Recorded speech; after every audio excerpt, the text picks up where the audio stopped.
তো বন্ধুরা দেখো, সকালবেলা ঘুম থেকে উঠে আমার এক্সারসাইজ বেস, আমি এক্সারসাইজ হয়ে গেছে সব কমপ্লিট। তারপরে শাশুড়ি মাকে ওই চান দান করিয়ে পায়খানা পেচ্ছাপ করেছিল সেসব পরিষ্কার করে চান করিয়ে এনে ফ্রেশ করে শুয়ে দিয়েছি। তো এখন হবে এক্সারসাইজ, আমি একা করবো, শাশুড়ির ছাড় নেই বুঝলে।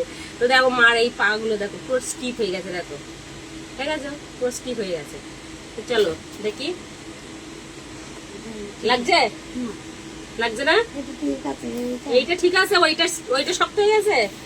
তো বলছে ওই পাটা শক্ত হয়ে গেছে, তো ও পাটা দেখি দেখি পা সোজা করে দাও। আরে পা নিচে রাখো, দেখি কি হয়েছে পায়ে।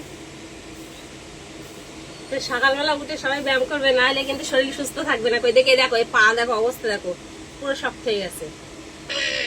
বাবা, প্রতিদিন করতে হবে ব্যায়াম, তবে গা পা খুলবে।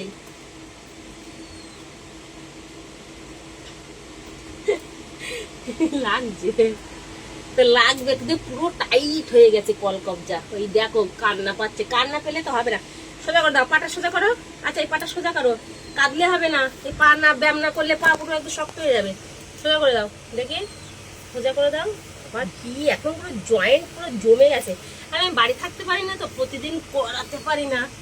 বাবা, এই তো লুজ হয়েছে। তুমি তো নিজেই শক্ত করে দিচ্ছ, পাটাকে লুজ করতে হবে। হ্যাঁ, এই দুই পা সোজা করে দাও দেখি, এবার হাতে হাতটা করে দিই।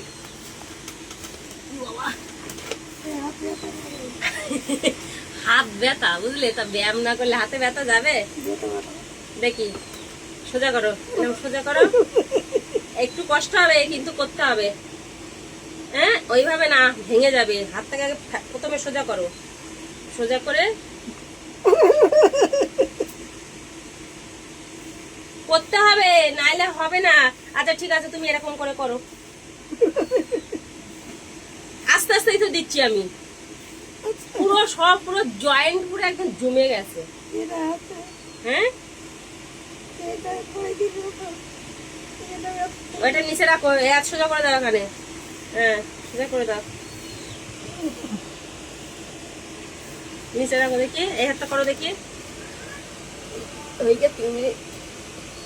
হ্যাঁ, করো এরকম করে করো। এত শক্ত হয়ে গেছে তো দেখতেই পাচ্ছ তোমরা কি পরিমাণে শক্ত হয়ে গেছে। এই হাত দুটো উঁচু করে তালি মারো তো, হাতে এরকম করে সোজা করে, একদম সোজা করো, উঁচু তোলো, উঁচুতে তোলো, উঁচুতে তোলো। সবাই ব্যায়াম করবে বাড়িতে, নাইলে কিন্তু খুব মুশকিল। তালি মারো, জোরে জোরে তালি মারো, তালি মারো, তালি মারো।